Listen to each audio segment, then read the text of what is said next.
Morning. How was the night last night? I hope you had a good night. And you enjoyed the buffet and the dinner and you had time to talk. It's always very difficult to come on the second day because there's a lot of expectation that you need to build on the first day. I first want to thank the organizers for having invited me here. It's a big pleasure to be here, back in China. I've been several times in China, so it's great to come from time to time. And if you come 1 month after another, there's a lot of changes. And the dynamic environment that we are in is very stimulating.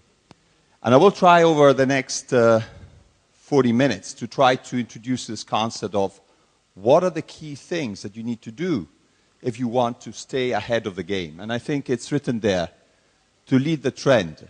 I think what you need to do to be ahead of the game. And I'll give you a perspective, keeping in mind that what I'm talking about is something that we are obviously doing day in, day out inside our company. But it's a more generic presentation. So a lot of these things could be really used and applied to your day-to-day job. So we're trying to be very practical and not talk about us too much.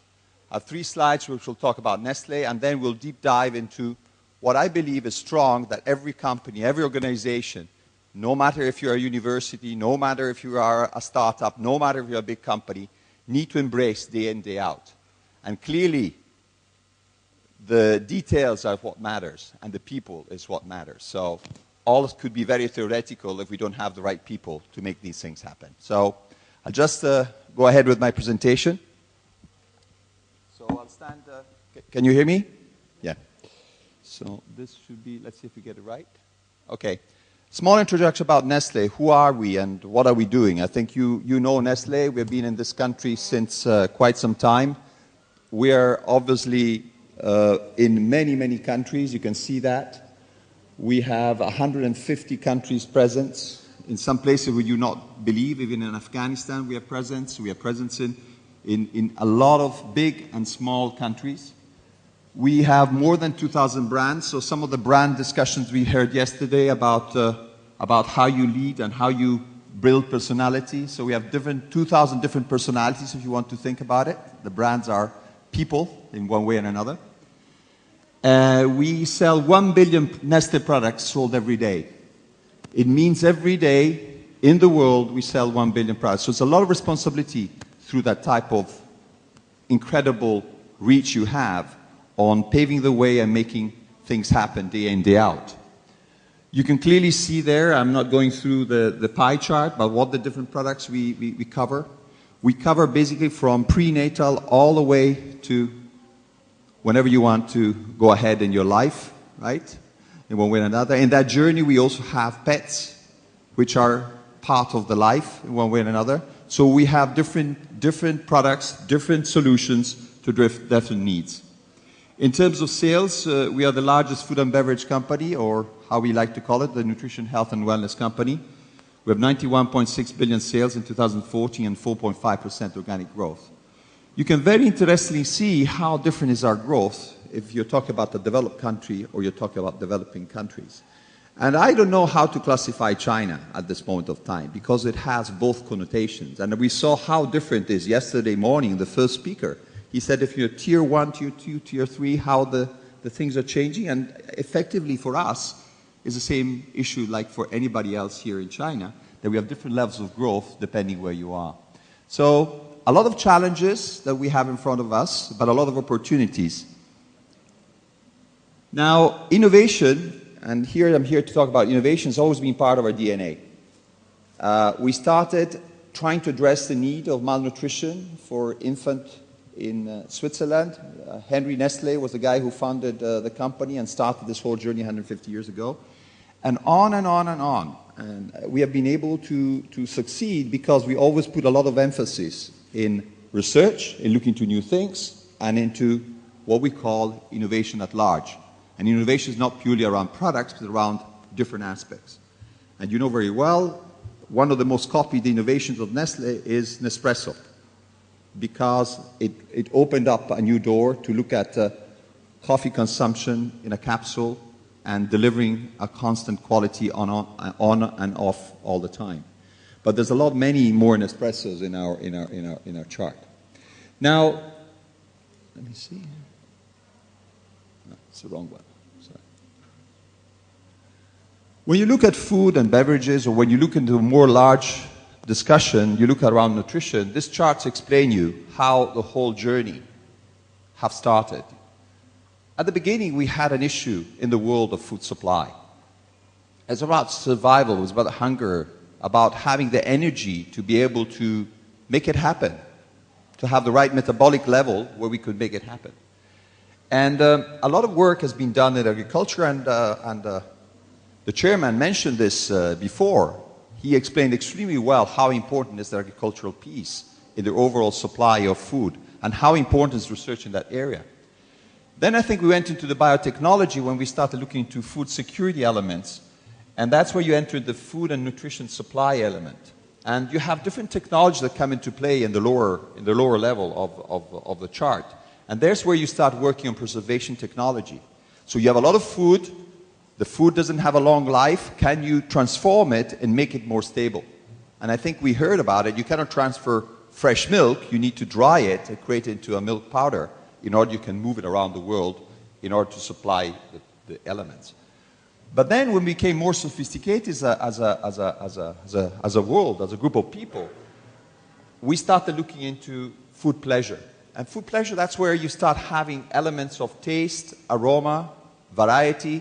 And if I walked into one of your retail outlets, or traditional, modern, or whatever it is, wow, you have a lot of taste and aroma here in this country. And a lot of mix and match of different things, exactly to satisfy certain type of needs. And that's where, when you start working in that area, you need to start talking about food science and technology, because there's a lot of different components, and food is a very complex matrix. And you know very well, if you've been cooking or if you've been observing cooking, how complex, how difficult it is to have an end product. Then I think you start to moving into what we call the health, disease, and prevention area. And that's where I think the element of health and well-being needs to come in. I think you have it embedded in your culture. If I go around again, we see a lot of products which are claiming either to TCM, traditional Chinese medicine, or other elements, a lot of antioxidants, a lot of good things for your brain, a lot of good things for your digestive health, a lot of good things for your energy level, and depending where you are, you know this very, very well. And that's where I think the element of nutrition starts kicking in. And finally, you can go all the way to health management, which is the disease management. And we do a lot of work through our Nestle Health Science products and Nestle Institute of Health Science, where health science starts coming in. So food and beverages, to try to make it a very, very simple element, what my slide wants to say, is not what you should believe. It's a very complex matrix. It's made of a lot of different steps, and there's a lot of things that need to be done. And I think we have seen in China a big evolution after few of the food crises that have taken place, which are part of, in one way or another, of the growth of the country, really moving in this type of direction. So we have a lot to know, and we've learned a lot by working here in this country, how important is this element of well-being, how important is this element of health management, and that's why our overall vision has been constantly the one of to be the nutrition, health, and wellness company. And with that, there comes a lot of complexity and a lot of difficulties in making that vision available for every single person in the world. So that's the mission we're in. Now, I will briefly change. Sorry, I'll briefly change into what I want to tell you today, which is what is innovation. It's the most abused word in today's world. If you look into the dictionary, if you look to the board reports of many companies, innovation is probably repeated 50 times. 50 times, probably even more. Look to, if you have a chance, look to different board reports of different companies, and the word innovation is used everywhere. It's abused because it's many times misunderstood. It's used as something which is a good word to put in, right? Some time ago we had other words like that, but now, and when we were talking about the trends, yesterday, the 2015 trends, innovation certainly is on the top of mind of everybody. My simple definition of innovation is where the world of business, which means making things happen, and creativity meet together to generate value. Innovation is action. Having an idea is not innovation. Making that idea in something concrete and make it happen, either for a company to have benefits from a monetary point of view, either for people who want to improve other conditions in the world, is really, really important. And if you look to Silicon Valley, which is very used as a startup and a very good place where a lot of creativity happens, it's made by two people. Think about it. It's made by the people who want to change the world, and those have a very clear mission.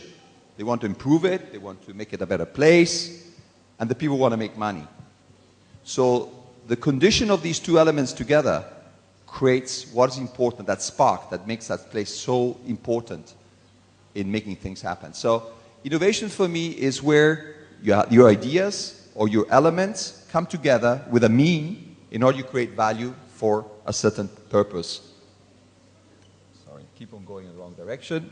Okay, so today I will try to give you a definition of why innovation is important, what you need to do, and how you need to make it happen. And I think it's really, really important. It's red not because I'm in China, it's red because I want to get your attention, right? And you remember yesterday you had the green and the other dots, so why is it red? It's red for that purpose. And I think it's a really important thing, and innovation needs passion. That's why it's also red. Red is the color of passion. Red is the color of the heart. You heard yesterday about the heart story from one of the presenters. So why? Why is this? And I think not a better place than here can tell you why. We heard yesterday about how short the products stay on the shelf, how short things are happening. We heard about the different business models that are coming to play. We heard about e-commerce. We heard about other things. We're speeding time to market. There's more and more competition coming from not only big companies, but small companies, startups. Some of your big success, like Alibaba, was a startup a few years ago, and now it's huge. So things can change dramatically because of that. And if you ever try to go fast in a car, the lights around you will look like that. And that's the type of speed we're working. And you know, when you go fast, it's also dangerous. So there's a lot of elements related to that. And you have here sudden danger, hidden opportunity. I'm not able to pronounce it in Chinese, but you know, there's one sentence about that. And it's exactly that. So where is the hidden opportunity in this fast-pacing world? More and more, and this is a new terminology that is coming from US, it's called the VUCA world. It's used more and more in management schools and other things to define the environment we're in. We're in a very volatile environment. You know that. I don't need to explain this to you. It's very ambiguous, right? It's very uncertain. At the same time, it's very complicated. So to do innovation in an environment like this requires really a total different element. But I don't think you should be afraid, because what you need in this type of environment is what I call the VUCA answers. And when you're in a very, very disruptive and very uncertain environment, you need to have very clear vision. You need to have a very clear understanding how you're going to get there. And you need to be very clear, because if you have to explain this to your people, you need to be very clear how to do it. And agility is a very important connotation you need to have. Just to give you the example of Nestle, do we have a vision? Yes. Our vision is nutrition, health, and wellness. Do we understand how we want to go there? Yes. And that's why we're moving more and more out of what we will call the traditional products into more sophisticated products to really try to help the people live better. Do we have very clear how we want to make it happen? Yes. Everybody understands it. Are we agile? The answer is no. We're big. So how do you create agility in big organizations? And that I will try to explain you later, and you will see why we're doing things in a certain way. So the relation of being in a faster, more volatile environment is very normal. What is not normal for the Western world is not very normal. To be able to have a very unstable situation around you, to be able to move in a certain type of territory, this is very difficult for many, many organizations to understand. I think you are more equipped to work in this type of environment, which is extremely volatile. And that's why I believe China will have a big role to play in the future, because the day will embrace more innovation, the day will embrace more R&D, the day you have more setups here, which will allow you to do innovation and not purely do other things, and we see this with Alibaba, with other type of organizations, you will really make a big jump into the future. So we saw yesterday a bit on the trends, we saw a bit of the things, how are the 5 things you need to do better, and we also saw that what is important that you need to be ahead of the game, and how do you stay ahead of the game? And we saw talking about the leading supply to driving supply or being driven. There were very words in different places. And I think it's really important to understand that that was the past. What today is very clearly on the left was the past. If you still live in the past, you can still probably do a bit of innovation, but you're not equipped with the right tools, the right skills to move into that type of area. And I think it's great because we heard that many of these things we said about shaping consumer expectations. So how do you predict? How do you stay ahead? How you have foresight to understand where the people are going? And we heard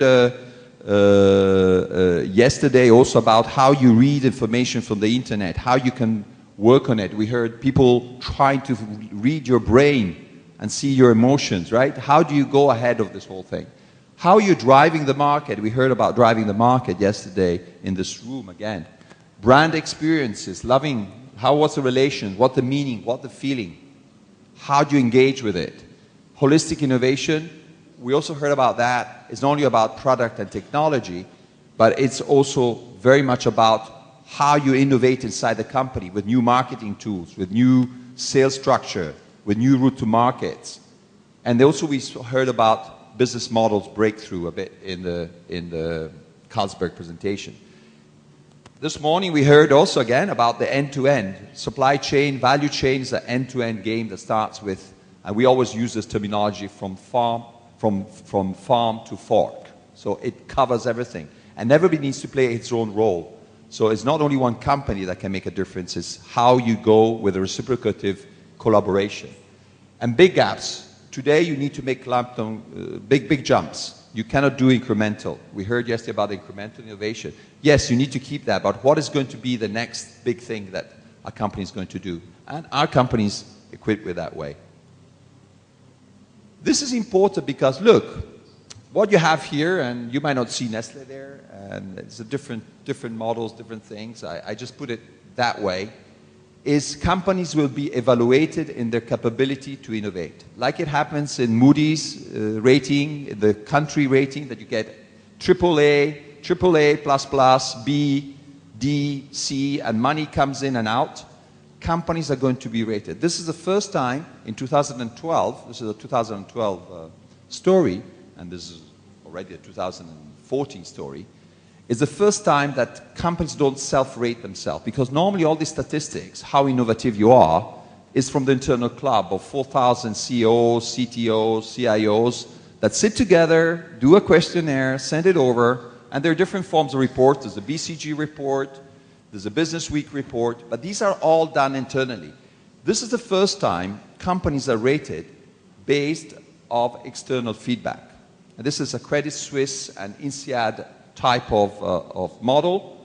And more, when you will go to talk to your shareholders, you will need to tell what you're going to do. So innovation is not only purely here as a nice word, will become a very, very business imperative. And if you don't have that type of capability, you will be left behind. So what? What do you need to do? What you need to do, you need to do 3 things. They seem very simple. I'll try over the next few slides to give you an idea what these 3 things are. So we know the context is very risky. We know the context is very uncertain. We know we will do a lot of mistakes, but how do we do this in a smarter way? Well, first of all, I think the first part is strengthen the foundations to accelerate. So certainly in your organization, certainly somewhere, you would have certain methodologies, certain tools that make things happen. You might have consultants flooding you with a lot of ideas, but at the end, whatever consulting groups or whatever people will tell you, you need to make it yours and make it happen. The second part, we will talk about how you build innovation capability and how you become an entrepreneur, even if you're a big company like us, or even if you're a small company, because not necessarily a small company could be agile sometimes. And how do you create new business opportunities?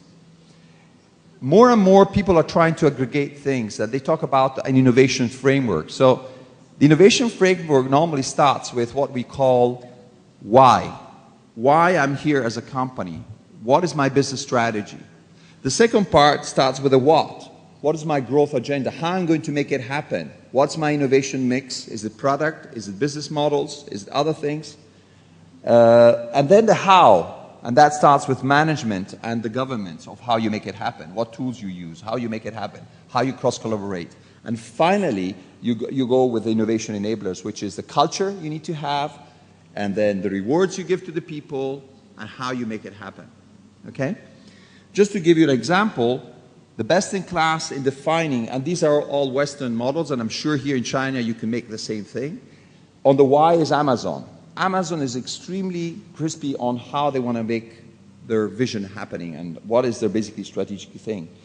Another company on the growth agenda, which has different innovation mix, is Lego. You all know Lego, which is the little brick company. They were almost bankrupt. And they turned around, and now it's a very, very successful company.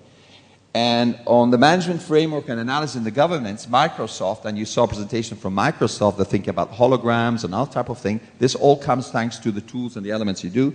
And of course, I think here there's a very Western thing. Google is one of the best places to work and one of the best places where people can really make innovation happen. So you need to think about that whole element together. But what you need to do if you really want to make it happen, we heard about the front end. We heard about this fuzzy front end. The front end is when you try to solve a problem, you try to find the idea to solve the problem, you do prototypes, you do concepts, you do testing, and then if it's a big idea, you go for it and make it happen, right? And that's why many companies need to move from a tactical way of doing this, and we talk about discover, develop, and deploy. So the front end is the discover part that we're talking about. The develop is when you make the things happen through your R&D community or through the other things. The deploy is when you bring it to the market. So you need to move, again, on the right-hand side of the chart, you need to think strategic. You should not be reactive because suddenly a competitor came with a new lemon flavor and with a vitamin C and you say, oh my God, we missed this, right? So you have to really be doing it. You need to take leadership. Instead of a tunnel, you need to think of a funnel. You need to think instead of incremental, high impact. And you need to think about a more integrated way how you're going to make it happen.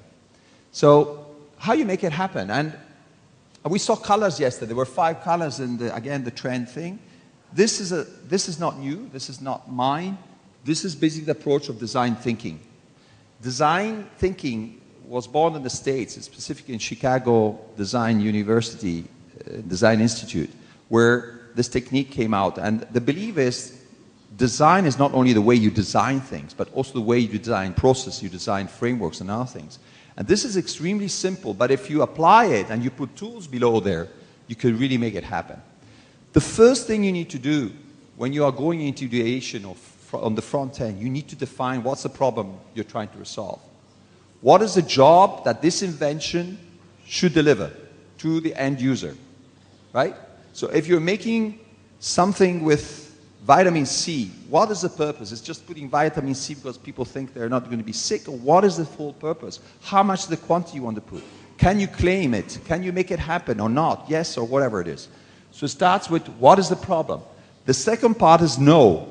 How do we know more about this problem? And that's where research comes to play. We heard the Nielsen people were talking about another process. This you can read it, you can Google it, you can, well, you don't Google it here, but you can Wikipedia, you can look into the web, what's the definition of design thinking? And we'll follow this whole process. And we are using this in Nestle to really look into that thing. The second time, what does it mean? Can I play in this game? What's the opportunity area? Is it a big business? Can I go there or not? Is it a small business? Does it make sense? And that's where you prioritize. And maybe you go back and your idea is not probably a good idea. By the way, startups in Silicon Valley, Israel, and probably even here, work in this way. They normally do this in 8 weeks because on week 12 they need to meet the investor or the VC, which will give them the money if their idea is great or bad. So they do a lot of pivoting in this whole thing. Create means making prototypes, making things that you can show to the people, that you can test. And finally, validating is when you have many prototypes and you choose one of them to be your idea, you need to validate it. And you need to validate it in 3 levels. Is it desirable? Does the people love it? We heard about loving. Do the people love what you've done?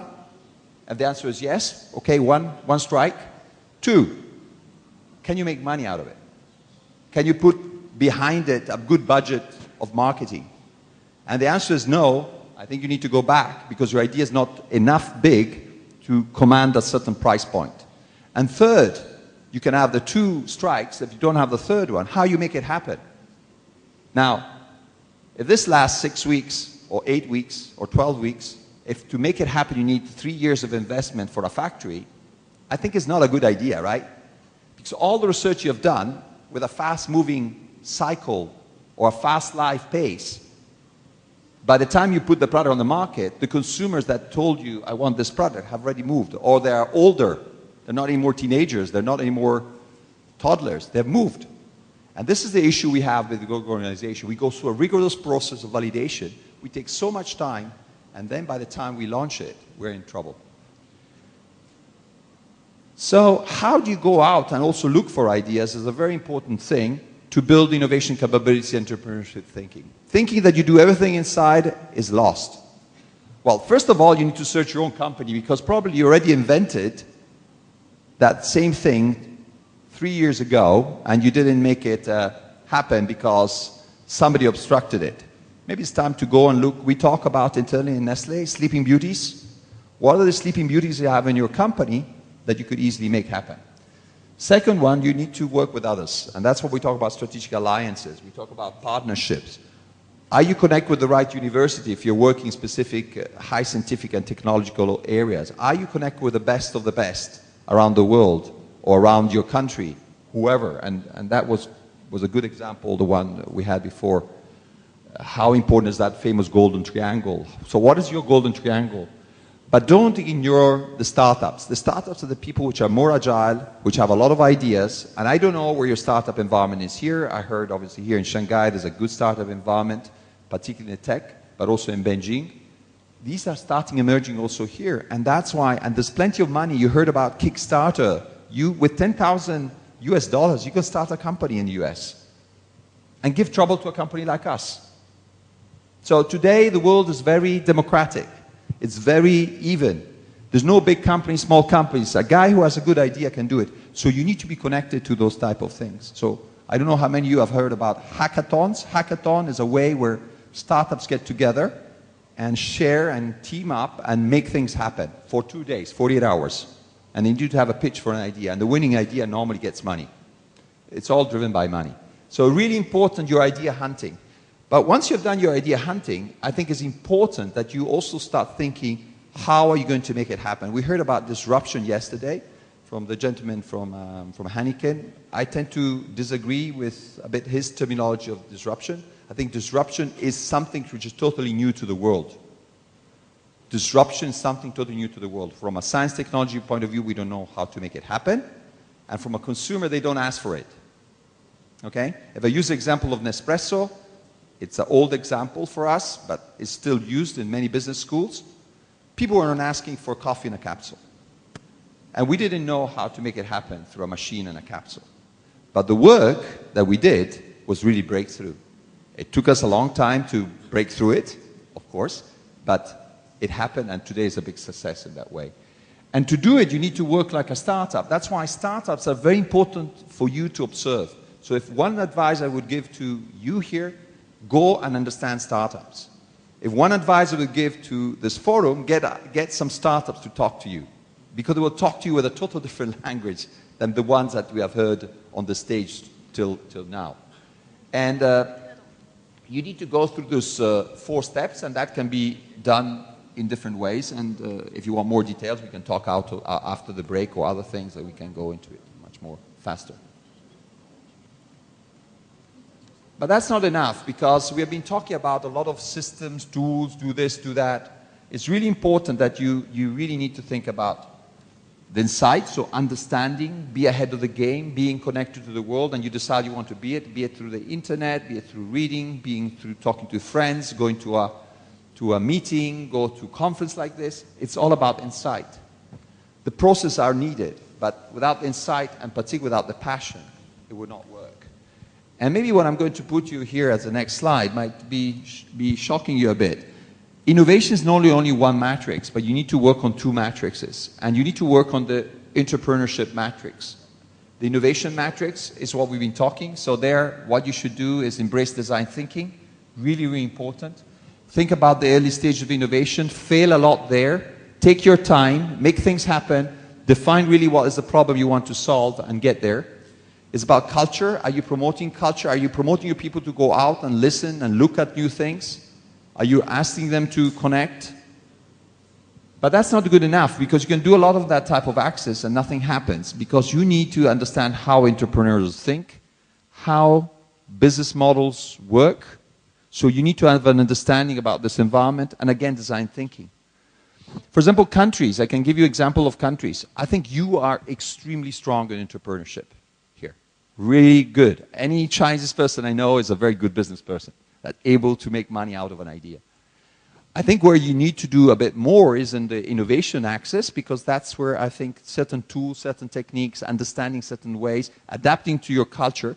But even that one, in some cases, you see some of your IT companies and web companies are very, very entrepreneurial on that side. So it's thing. But I'm talking more for the food and beverage environment. And that's really important. For example, up in the Northeast, who's high in entrepreneurship, high in innovation? Any idea? Tell me a country which is up there in the Northeast. Up there. High in entrepreneurship, high in innovation. Any idea? Well, Silicon Valley certainly is there. For the reason I told you. They're very strong in entrepreneurship, strong in innovation. Israel is up there. You don't think about Israel, but Israel, normally these are all countries with a certain type of constraint around them. Either money or geopolitical or other type of things are there. European countries will be more in the innovation side, up there in the northwest. So there you would have Japan also, Korea would be there. Singapore would be somewhere in the middle. Singapore, you know, putting a lot of money in R&D and other type of things there. I think you will be probably also a bit in the middle in one way or another. So a lot of work to be done in that area. The point is, the world is also shifting in elements, and I think in the other room they're talking about natives, digital natives. These are the guys which are 18 years below. These will change entirely the way things are done. We heard yesterday afternoon in the other room about the fact that machines will govern a lot of our world. You have driverless cars, you have a lot of things going to happen, right? So elements like obedience, diligence, and expertise are becoming less and less relevant. You can buy it, you can get it very quickly, you can headhunt people if you want to buy it. It doesn't mean. The difficult part is to have people that have initiative, who have creativity, and have what I call passion. And those are things that you really tend to develop with the right brain. So universities, institutions, companies need to really work on that area, because those will be the more scarce resources, which are what it will be needed for the new world, for this new area that we are going to be in. So think about it. Are you really promoting passion, creativity, initiative, or are you just promoting the people which are saying yes, sir, every day and not debating things? Because I will not keep you up to speed in the future. You also need to embrace new techniques.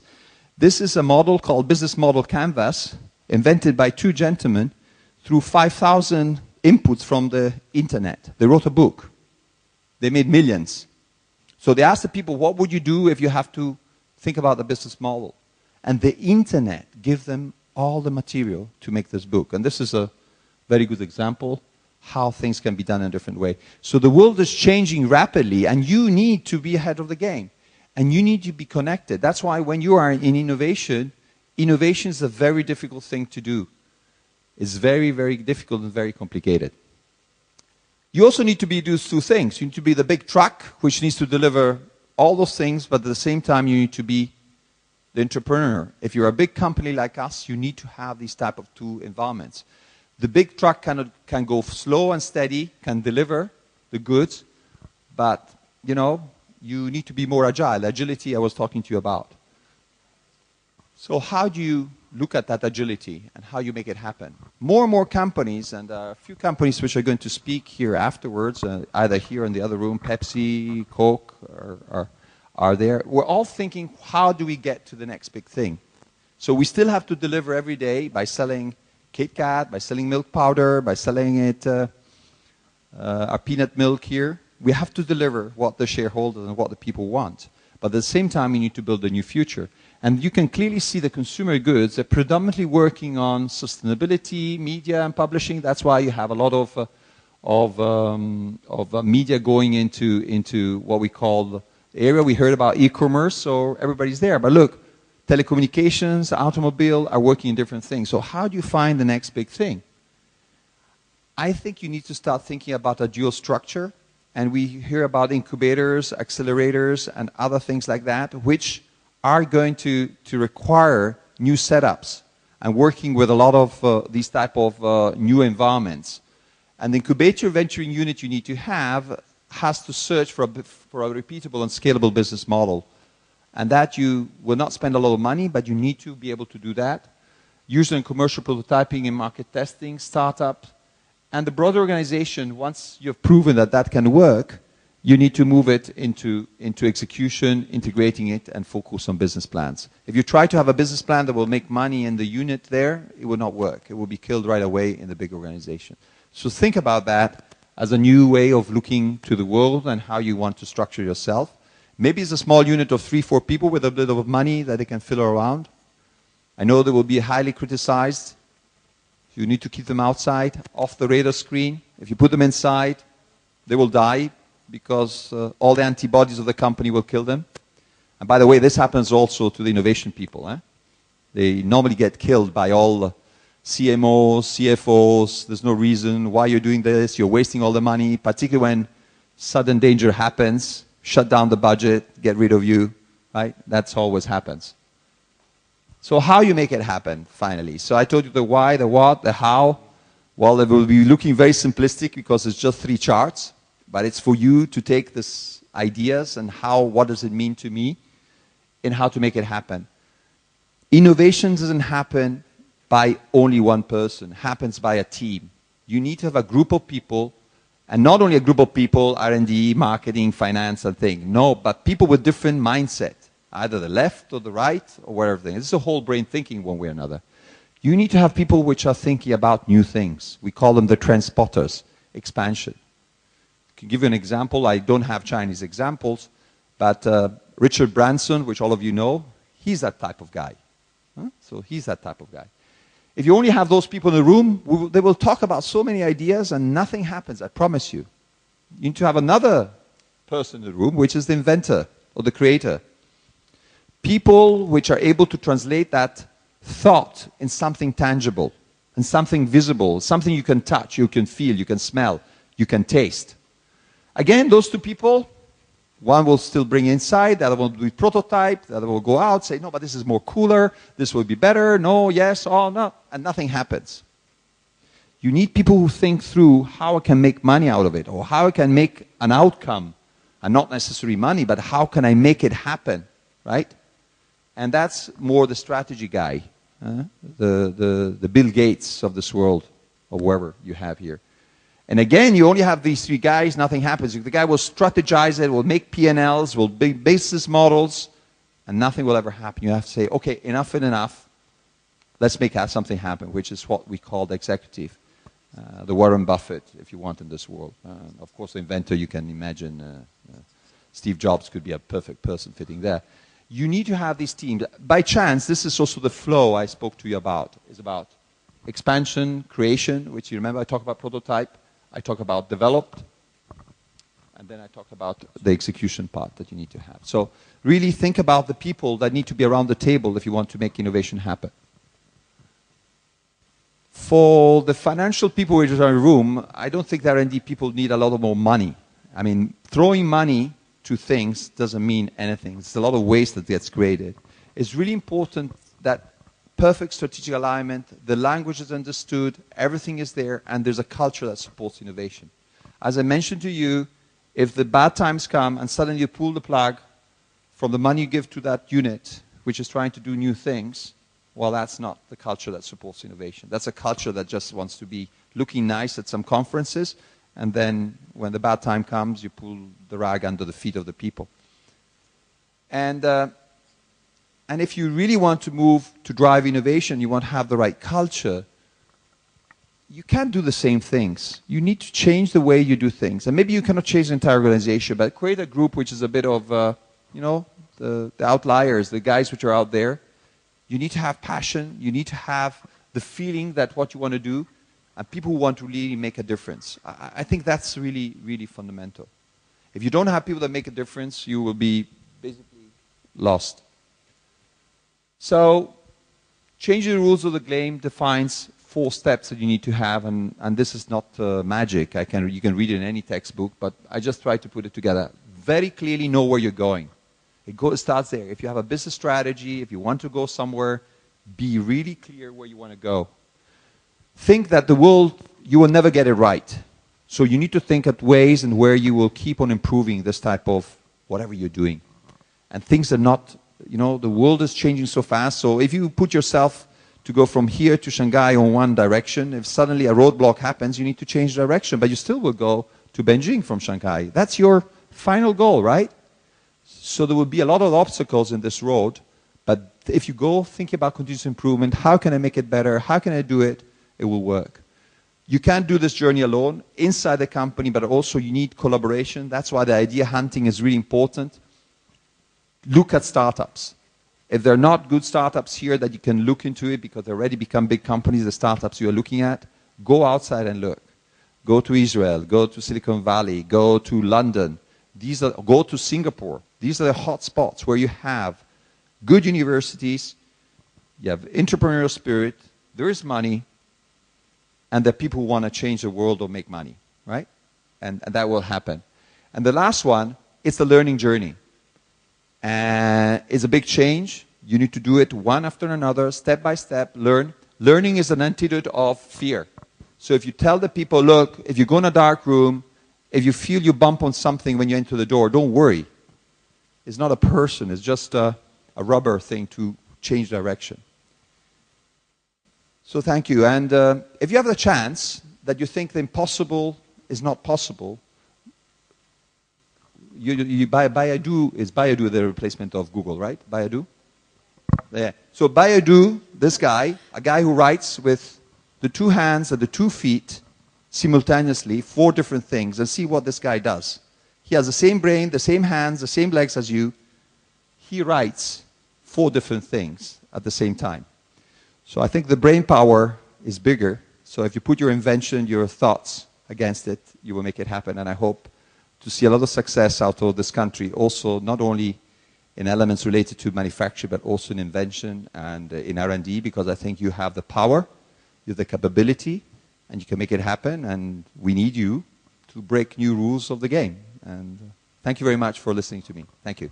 Thank you. 谢谢.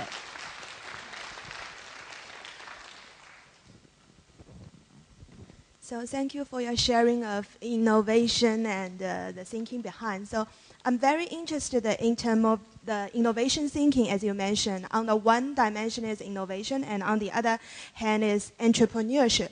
So as you know, a lot of big companies for innovation, they have stage gate process, and it's kind of rigid. So on the other hand, we would like to further enhance the entrepreneurship during the innovation development. So from your experience or your thinking, what will be the recommendation in terms of to better embrace these 2 together? I think big organization needs a governance system. I said innovation management and governance is very important. So you will need system tools, you will need a framework, you will need a lot of things. However, you can be very agile and very inventive in the front end. The front end is normally never governed, at least as far as I know, in our organization, is not governed by a rigid system. The stage gate happens when you go into development. Development, you need to be very accurate because you have a launch date, you have people waiting for the product, and other type of things. In the front end, as I said, if you apply design thinking methodology, which is basically design thinking and lean startup, which are the 2 words that you need to have magic, you can do a lot of mistakes in that area. And that, I think, you need to leave space for the people to do it. I think it's always an ambiguous thing. As I said, when the time gets tougher, that's where all the creativity disappears, and the rigor and obedience and other things happen. So it's a balancing act, But if you have a leadership position in the organization where you can promote this element of front end and creativity, where it doesn't cost a lot of money to make mistakes, I think you're there. But I personally believe that you need to mimic with what is relative to you, the startups. The startups don't have time because I'm running out of money and I need to get a VC to give me money. We, in large companies, we have too much money sometimes and too much time. Because we're doing well anyhow. You saw Nestle doing very, very well. But in reality, you're not preparing yourself for the future if you still live in that type of world. So you need to break that thing. And unfortunately, innovation as a functional leadership normally doesn't have a place. It's either with a marketing guy, with a technical guy, or with an R&D guy.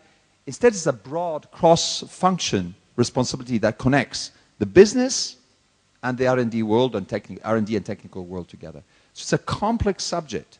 It's a very modern profession, which is made of the, remember, 4, 5, 6. So if you are in innovation, you will have a future. If you're in obedience and diligence, I don't know. You will probably not have a future when the machine will take over from you.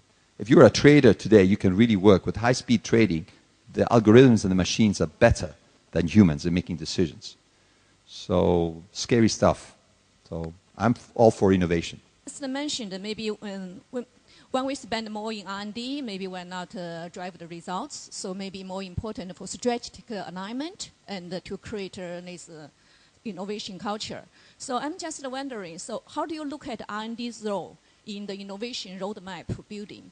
And how do you understand marketing, how to working with R&D together? Because you also mentioned that in the idea submission, R&D should be deeply involved working with marketing.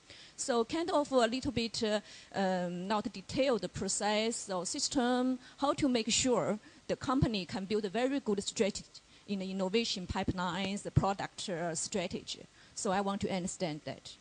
Well, for me, fundamentally, if there's no alignment, it's very difficult to make the two functions work. Well, I've been in the commercial world, I've been in the R&D world, and now I'm back in the R&D world. And connecting the two areas is very difficult because it's a translation issue. It's like if I would talk to you in Italian, which is my mother tongue, you will not understand. And maybe there's not even a translator there capable of translating because there's no Italian translator to Chinese. So I think you need to find the balance and where alignment is created. And then I think it's a question of portfolio management. You need to have the right balance of your portfolio. How much you want out of innovation of what we call the incremental innovation. We in Nestle call it renovation. How much you want from the real innovation or adjacent innovation, which is what's new either to the consumer, what's new to the science technology, and how much you want from breakthrough.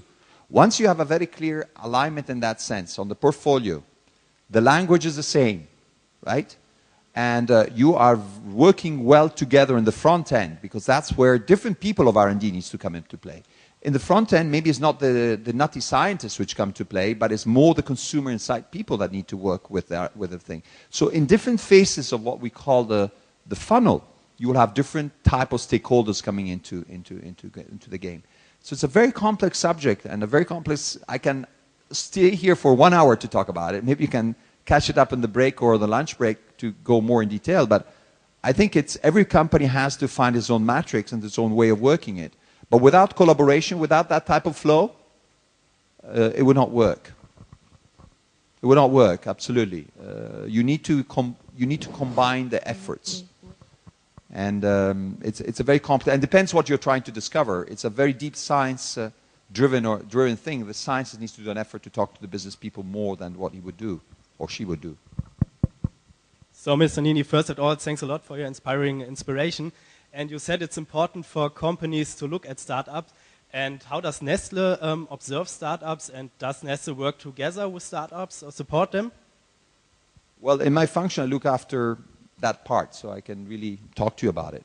I think we are connected. We get people coming to us, but I think that's not enough. So you need to be connected to what we call the hotspots. For the hotspots for us are Singapore. I was market head there, so I know very well that environment. The money is not coming from the VCs. The money is coming mainly from the government, but you can do a lot of great work there. And Singapore can talk to India and can talk to China. So it's a fantastic place where a lot of things can happen in a certain area.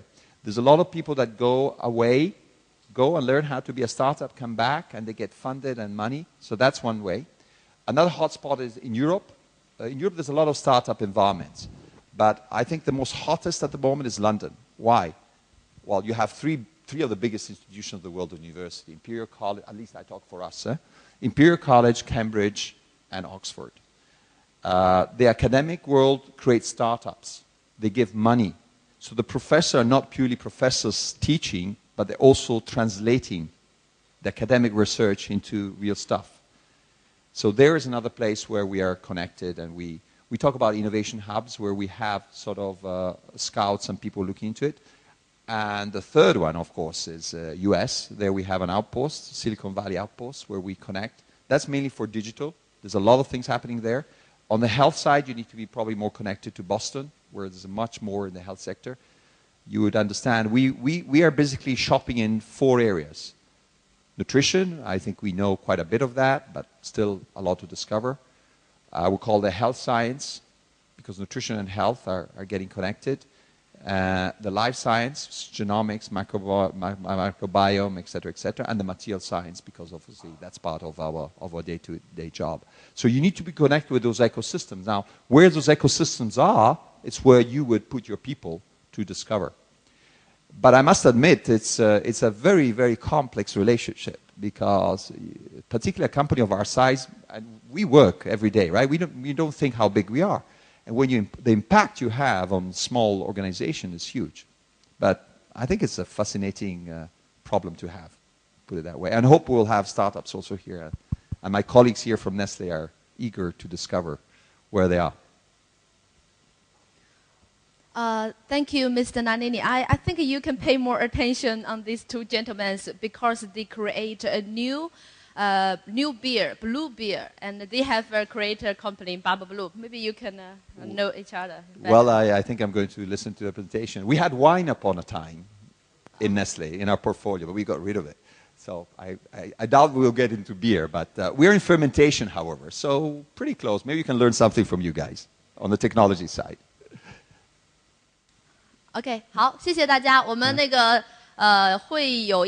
So thank you very much. And so there's a little bit of delay. So we have 10 minutes less spent on eating biscuits, but we can spend 10 minutes more on knowledge learning. Hi, Mr. Nannini. I'm so sorry, and Yep. Thanks, Mr. Nannini, for this presentation. You can call me Valerio. This Mr. Valerio, thanks. Yeah, it's very easier. inspiring. But it's not good for you guys with the L and the R. I know that. So probably you prefer the surname. The Nannini is easy for me. I'm French, so that's easy. Yeah. One question. This Nestle company is a huge company. I mean, you indicated the number of people in this company, which is very big. You have a talent of creativity and ideas in this company, which is amazing.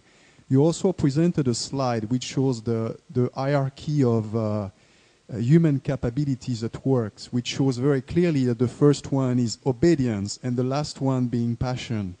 I mean, when you try to do innovation in such a huge company like this and people have ideas, how do you manage this innovation and this nurturing of creativity and entrepreneurship in such a big company where obedience is probably definitely the number one value, let's say?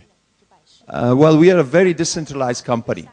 So the markets have a very big autonomy in how to make the thing happen. So the market head is a person which has a lot of autonomy. He has to deliver certain numbers. This is very clear. If the numbers don't come, then you start getting people visiting you. So rule number 1, deliver the numbers. Because we're decentralized, there's some positive and some negative of this. So you have a framework, but this framework, everybody interprets the framework the way they want it. So you have some markets which might be doing the things in a certain way. On the other side, there's a positive, because you learn a lot. So what we do, we collect what we call a repository of what's happening, particularly on that front end, and we try to keep it alive with the newest thing. So let's say if I see a company here which is very good in trends, let's say she has left, the lady who presented the trends, and I think it's good for us to connect. They were already connected with us on the water, but if it's good to connect more, I will put it in a repository. And the marks will have free access to look into this. But I don't negate it's very complicated, okay? Particularly when you want to do it at a corporate level where you need to put the framework together to get what I would call the alignment of all the different functions to agree on something. It's really, really complex and difficult because everybody thinks they should do innovation. And innovation doesn't belong to anybody, doesn't even belong to me. We are a group of people, I have under me a group of people which are enabling innovation in a systematic way to happen. But it's very, very complex. But we have some teams. We have a team which is what we call our internal consultant called Innovation Acceleration Team. So we deploy those teams to teach some markets how to do things if they have a need. We have other type of teams, more in the science technology, that do exactly the same thing.